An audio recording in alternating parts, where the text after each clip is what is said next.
What's up everyone, Terraquake here, and welcome back to our Pokemon Black 2 walkthrough. In the last episode, we made our way through sort of the southeast portion of Unova in terms of like Undella Town, where we fought Hugh, and then checked out Black City and the Black Tower, and also Route 15 with the Poke Transfer Lab. And that's really about it. And today I'm actually back by Victory Road because now we're sort of going to start the trek through the northwest part of Unova, and it actually starts here in Victory Road, which is more of like the northeast. But if you remember when you talked to Hugh's sister, I think when you left your house at the start of the post game, she mentioned something about having a dream about, I think, like a Zoroark or something here in Victory Road.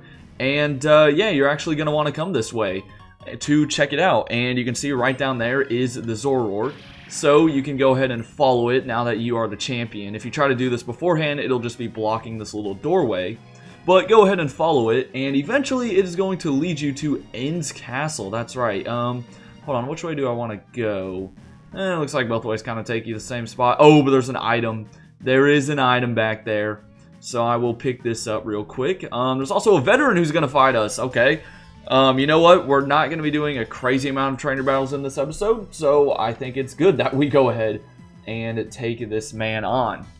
But yeah, as I was saying, the Zoroark will eventually lead you to N's Castle, which, you know, if you don't remember it was where the whole climax took place in Pokemon Black and White. It rose up out of the ground, and now it's kind of abandoned, but we are going to see someone in there, and you'll see who that is pretty soon. And man, I remember how much I struggled in Victory Road, but now that I have my Pokemon leveled up, we are chilling. We are for sure chilling. And this guy may just have all dragon types, so I'm going to... Oh, he's got Flamethrower though. But yeah, I'm just going to stick with Icicle Crash. Anyways, hope you guys are all having a good day. It is cold right now, man. It is cold.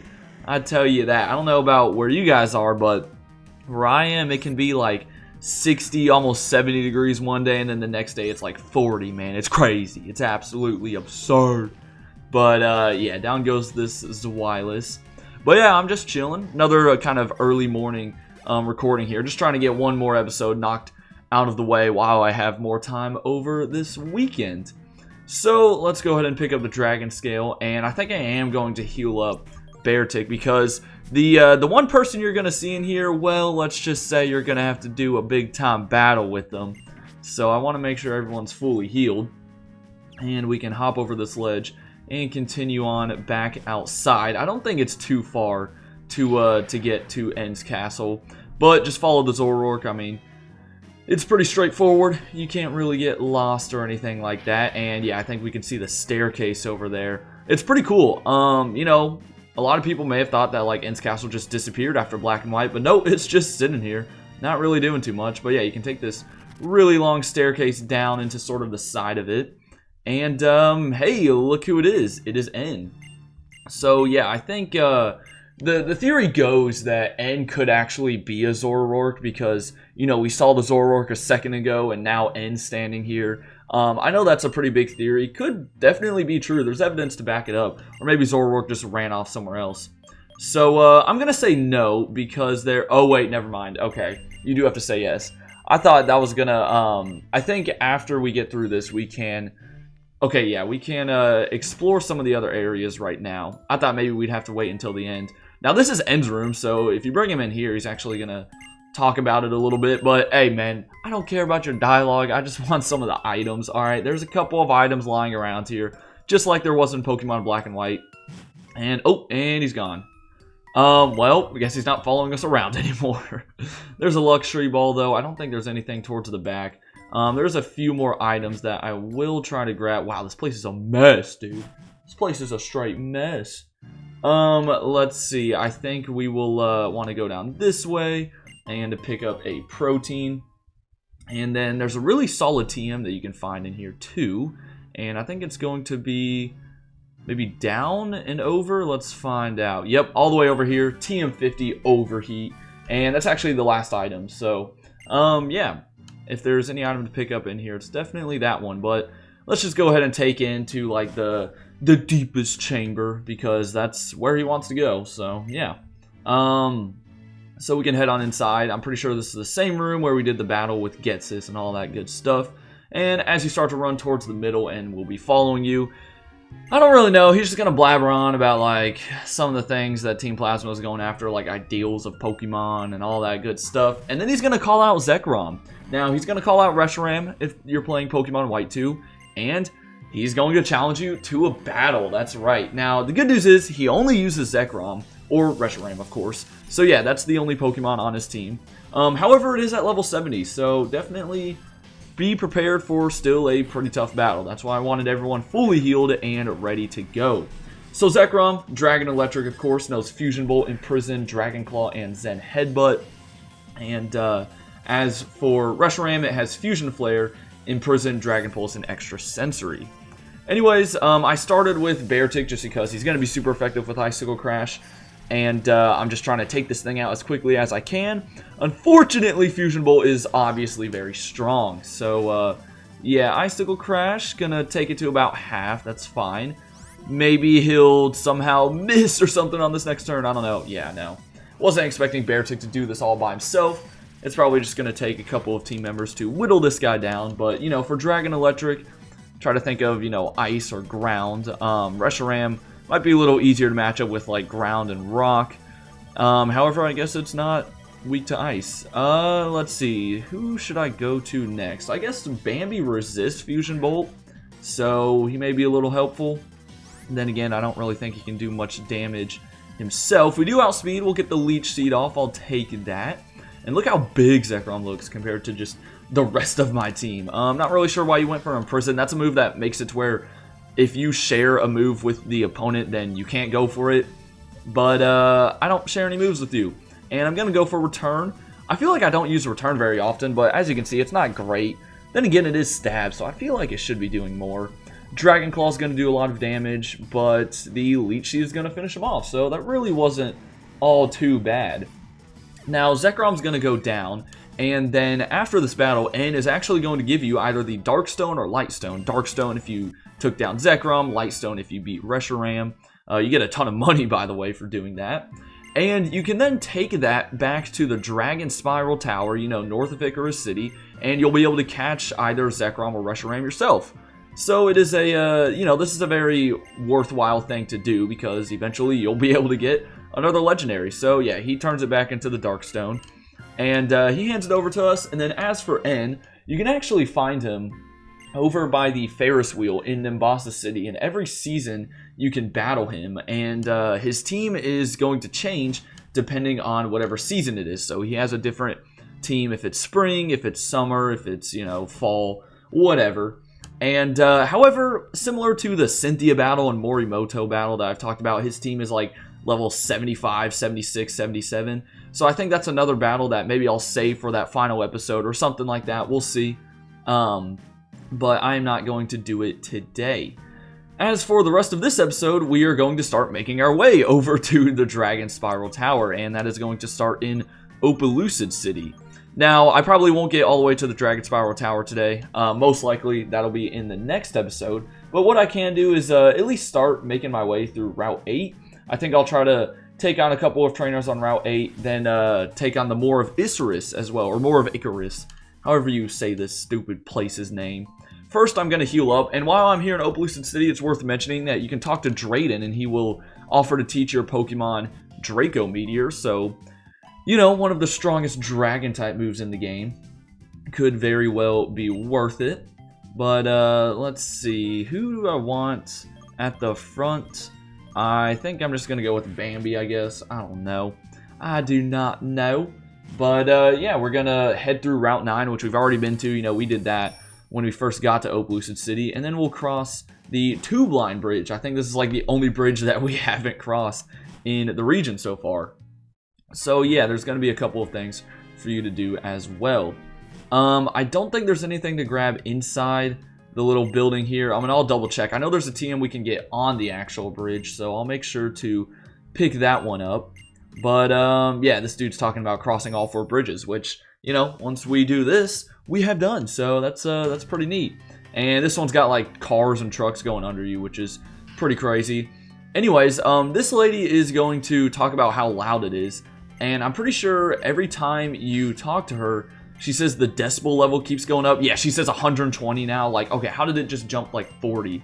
But anyways, if you bring her, or if you bring a Pokemon with the soundproof ability and talk to her, I think all she's going to say is like, oh, it sounds a lot quieter. I don't think she gives you anything. This lady, on the other hand, does give you something, and that is the TM4 Flame Charge. So, I don't know, at this stage in the game, it's really not all that great. I mean, it's a decent Fire-type move that boosts your speed, but nothing really else happening with that. And I'll check these people in here. I'm pretty sure... Okay, yeah, this guy gives you an energy powder. I felt like someone in one of the buildings gave you something. But yeah, I'm pretty sure the TM was the only thing you could grab on the bridge. We'll talk to you real quick, and then other than that, we will make our way over to Route 8. So we're kind of going backwards, you know. In Black and White, you came towards the Two-Blind Bridge from Route 8. But yeah, this lady over here will give you a Heat Rock. I'm pretty sure she gives you a random one, what, every day or every season, something like that. And yeah, it's every day. Okay. And I'm actually going to go ahead and spray some Max Repels because you can run into Pokemon here on this water. And first up, we have a Fisherman. Now, luckily, it is not... Oh, never mind, you're not a trainer. As I was saying, luckily it's not winter, though, because if it was winter, all of this water would be turned to ice, and it'd be, like, impossible to grab a couple of items. But since it's not, you can surf across these little ponds, or, I mean, they're not even ponds. They're like little puddles, and you can grab everything. But, yeah, it's time to take on some trainers. I think there's 5 here on Route 8, and then a couple more in the Moor of Icarus. And we have a rotation battle here. Now, if I'm not mistaken, I think all of these Castform are about to turn into the water one, since it is raining. Let's find out. Gosh, if it goes through every single animation, it really is. It's going to go through every single animation one by one. Oh, wait, no, only the one at the front. Okay. Well, this is why I started with Bambi, because, you know, you see right there, we're going to one-shot with our good old Hornleech, so that's nice. But yeah, I think I'll try to just get through the Moor of Icarus, and then we'll finish Route 8 in the next episode, check out Icarus City, and hopefully catch ourselves a Zekrom at the Dragon Spiral Tower. So, gonna be a pretty exciting next episode. For now, you know, it's just the boring one. You know, this is like the like filler episode, I guess. Anyways, last Castform. Man, I feel bad. I mean, they're just getting rotated in to die immediately. Probably one of the easiest rotation battles I've ever had. But down you go. Sweet. So, I'm in split EXP for everyone. Doesn't really matter at this point in the game. I'm just sending out whatever's best to take on the opponent. But let's go ahead and fight this lady. And I meant to put someone else to the front. Shoot. Alright, well, it'll be fine. We got a Lass over here. Yeah, Route 8, pretty unique route. It can get... Well, no, actually, I take that back. It's not like, you know, that one route from Sinnoh where you keep on falling into the mud over and over again. Thank goodness it's not like that. They should never create a route like that ever again. That was just... it's so annoying. And it's only for, like, that one section... Oh, wait, Final Gambit's something strong, isn't it? Oh, well, it killed itself. I completely forget what that move does. Okay, that was terrible. Yo, I got so scared all for nothing. You have a Slugma. Oh man, this is going to be too easy in the rain. Yo, Swana's Surf is about to just do way too much damage. But yeah, as I was saying, they should never create a route like that ever again. Create some like cooler routes. Oh, same goes for the freaking Blizzard route by Snow Point City where you're falling into the snow. No, just don't do that. Don't do that. And you have a Gastrodon. I'll go right back out to Bambi then. Should be an easy one-hit KO. And then I think we'll fight one Fisherman and then head on inside the little Moor of Icarus. I don't know what Moor means. Like Moor, no, isn't it something like, isn't it like, you know, another little habitat, like similar to a swamp or something like that? I feel like I've heard it that way. I don't know. I took a environmental science class last year. I feel like I should know, but that was a year ago, and I don't remember, so. Just some more water types for that Fisherman, and then we have one more Parasol Lady, which, who do you start with real quick? Let me look. Ooh, a Ludicolo, okay. Go ahead and throw Donald to the front. Literally everyone on this route and in the Moor of Icarus has 3 Pokemon on their team, so it's kind of annoying, you know. These battles take a hot minute, I'm not gonna lie, but it's all good, it's all good. So, in the next episode, we'll actually only have to battle one trainer here on Route 8. Ooh, this is a triple battle. Oh no, she has a Jolteon. Okay, Donald, I'm gonna need you to fly up immediately. But yeah, we'll only have one more trainer on Route 8 to fight in the next episode, so that's not too bad at all. Cast form, dang it, I wish I still had Salzbuck out here. Okay, so we have to fly for the Ludicolo, and then we're just gonna need to get Jolteon out of the way as quickly as possible. I'm also realizing now Cast Form could definitely do some damage to Emboar too. Oh, you went for Thunder on Emboar. Weird. That's weird. Still did a lot of damage, jeez. Alright, Hammer Arm's going to do a lot of damage right back. That's right, it's going to one-shot. So, ooh, who is Crustle going to attack? Preferably the Ludicolo, since I went for X-Scissor. So, let's find out. Hydro Pump misses, and no, you went for the Cast Form. Wonderful. I guess, you know, that works out just fine. Oh my gosh, Cast Form has Thunder too. That ain't gonna do nearly as much though. Come on now. And let's see. I guess just in case Ludicolo doesn't die, I'll go for X-Scissor and then finish the cast form off with Flamethrower. Hopefully Fly kills though. I don't want someone dying to a Hydro Pump. Yes, sir.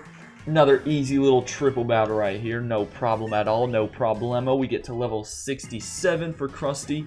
Perfect. He kind of fell behind in levels a little bit here in the post game, but he is doing a-okay.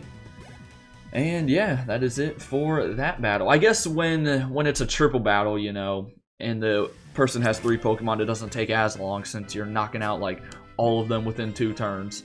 I'm gonna go ahead and Hyper Potion Emboar real quick. And we'll head on inside the Morvicarus. So, just a completely optional area. I mean, there's going to be some items to grab, trainers to fight, but that's really about it. And I'm just going to, I think, work my way around counterclockwise. That's usually what I do with this place. So we've got a Ranger here guarding an item. Yo, why are you guarding this item, man? Actually, I think you can get around this person. However, another thing about, you know, here's an example of... when it's winter, there's going to be an item in here that you can't grab. So, again, pretty nice if you're not playing winter in this area.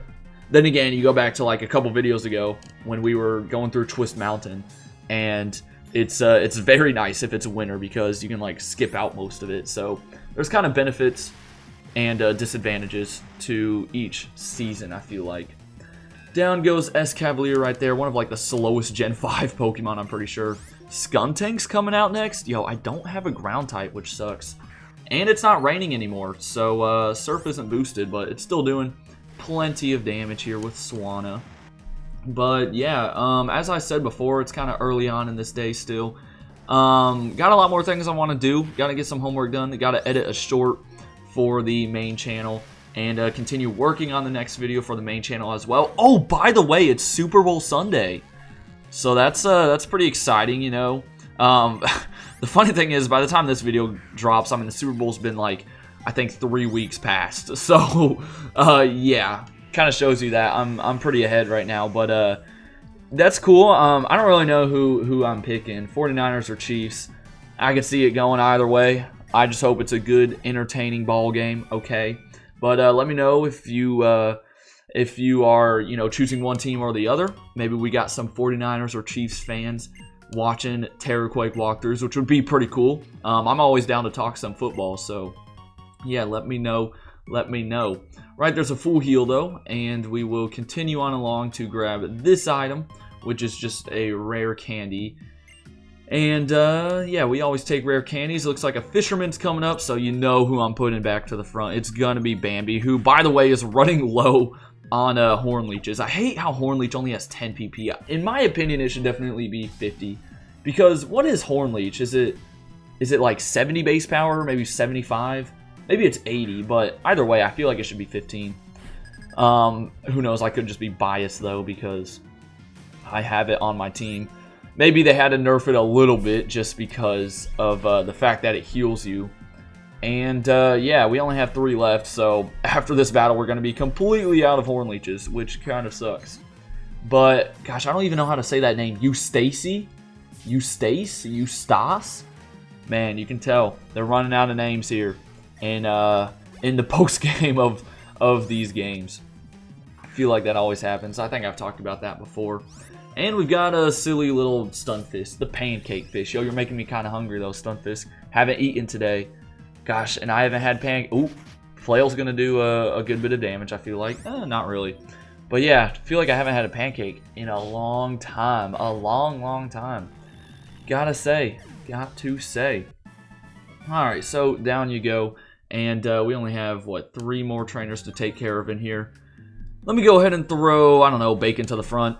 You seem like a pretty good option usually. So we'll keep making our way around town. And yeah, it looks like we're heading to the left now. And who are you? We're talking about an old legend about this place. Oh, something about the Swords of Justice. Hey, guess what, buddy? I already caught all of them, and they're sitting in my PC. So, so much for your cool little legend. Ooh, it's another fisherman. Yeah, I'm going to put someone else to the front then. Why not Garfield? You're like the only one that's still level 65. Yo, hats off to Liepard for sweeping that dude's entire team. He just had a Poliwhirl, Whiscash, and Politoed. Right over there's a green shard, and we're going to check out the last little section of this place, which you do need strength to access, so keep that in mind. And look at that, there's just a ranger waiting to ambush us from behind the trees. Yo, I see you, okay? This ain't a first-person game, I can tell you right there. But yeah, we'll take her on. Probably get some more berries as a reward, so always nice to take on these rangers. And this actually might be the last trainer. I thought maybe there were 5, but no, there's actually 4 in here, so I'm just tripping, man, I'm just tripping. Excelgor is going to be no issue for Emboar. Yo, I want to use an Excelgor one day. I've actually used a Shelmet and Karrablast for a challenge run way back a long time ago, like probably over 3 years, over on the main channel. But I don't think I've ever used their evolved forms, which is kind of crazy. I could be wrong about that. I could be wrong about that though. I'm not. Maybe I have used Escavalier, but I swear I've never used Excelgor. So, oh come on. He tried to go for Synchronoise though. What does that do? Are you kidding? Yo, we're just doing nothing right now. I mean, what are we doing? Finally, Hammer Arm is what, 90% accurate? Great. So I just had 10% happen twice in a row. That's only my luck. But yeah, Synchronoise is kind of a dumb move in my opinion. I think it's Psychic type, but it only works if the opponent is also a Psychic type. So like, what's the point of it? Because it's going to be not very effective, right? I remember I had it on a Sigilif once, and I don't think I ever used it because I just didn't know when to use it. I'm sure there's some specific situation. There's going to be some like competitive person in the comment section that like describes the exact situation where Synchronoise like one-shots and sweeps an entire team. Anyways, down goes Swalot. And I think there's one more item we'll pick up around this little pond here. And yep, another Lumberry. Those are always pretty nice. And let's see, can we just, nope, of course, we're blocked off. Okay, I'm not going all the way around, I'm gonna just surf. That's what I'm gonna do, baby, I'm gonna just surf. Can't force me to walk all the way around.